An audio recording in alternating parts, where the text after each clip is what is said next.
Thank you very much, Terry, and good afternoon, everyone. I'm really delighted to be here, and I congratulate Woking News and Mail and everyone involved in these inaugural Crest Awards.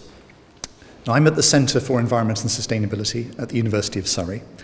We're really pleased to be involved in Crest and very keen to work with everyone in following up what's been a really great initiative.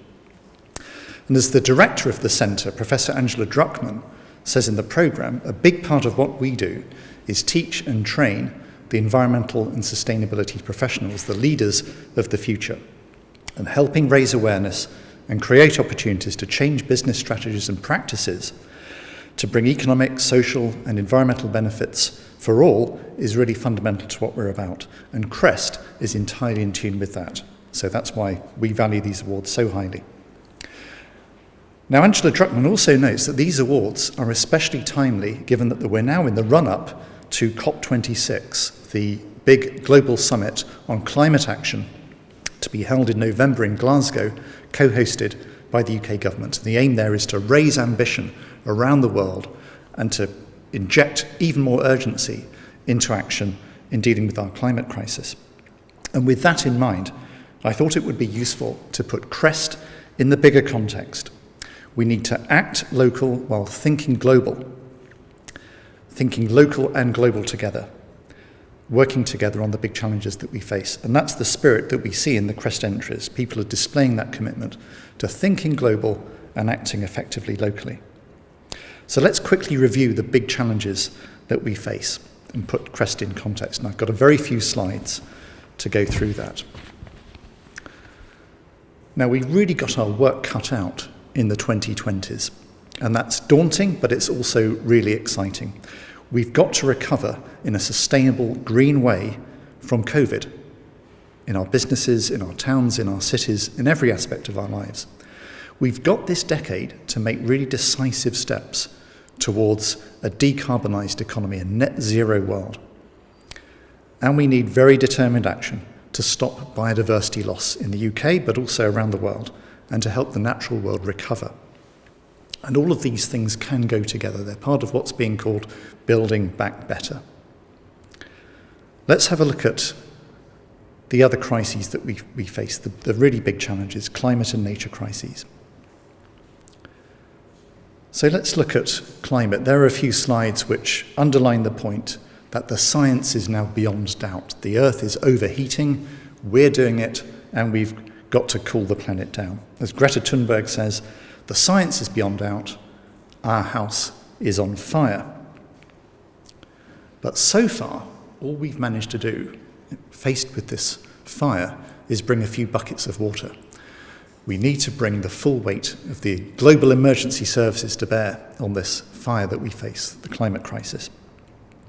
And that means we've got to reduce emissions very sharply in the next decade. We've got to halve our carbon impact by 2030, and then have further drastic cuts all the way until the mid-century. It's going to be really daunting. It's complex. It will be challenging. It will be massively difficult. But it's exciting as well. The opportunities for business, the opportunities for rethinking our communities are absolutely huge. And we can't neglect the nature crisis, the loss of species, of habitats, of genetic diversity around the world. If you've not seen David Attenborough's programme on this, Extinction, the Facts on the BBC, do have a look, and there's a link on the slide. The other picture I show in this slide is a kind of global dashboard of all of the big environmental challenges that we face. Climate change, even though it's definitely an emergency, only rates as orange so far on this global dashboard. We're not yet in the emergency zone, although we're heading there and we need to pull back fast. But we are in the emergency zone, the red zone, when it comes to loss of biodiversity. So it's crucial that we keep that big crisis in mind, even though the headlines tend to be grabbed by what's been going wrong with our climate system. Now, the UK government has got really big ambitions, not just for this year when we have the COP26 event in November, but way beyond through the 2020s. The Prime Minister Boris Johnson has said that tackling climate change and biodiversity loss are now the number one international priority for the UK government. We've never heard that level of ambition and urgency before, and it's very welcome. And I've put a list there on the slide of the big green ambitions that the government has set, getting to net zero carbon in our society and economy by 2050, and that means a 78% cut in carbon emissions for the UK by 2035. And we've got to do that at the same time as building back better from the pandemic and radically improving our natural environment. So, as I say, we've got our work cut out. The challenges are so huge, you might think, well, this is something that only international organisations and national governments and big business can handle. But in fact, every single sector has got to be involved. The role of local government, local partnerships, communities, citizens are all absolutely vital. And in that, the role of SMEs, the kinds of organisations who've been sending their entries into the CREST Awards, is absolutely crucial. And the opportunities are there. Just look at the CREST 21 entries that we've seen. And I've got a list there on the screen, which we can discuss further in the chat if you like, about the opportunities that we can see for small and medium enterprises. Let's just highlight a couple there.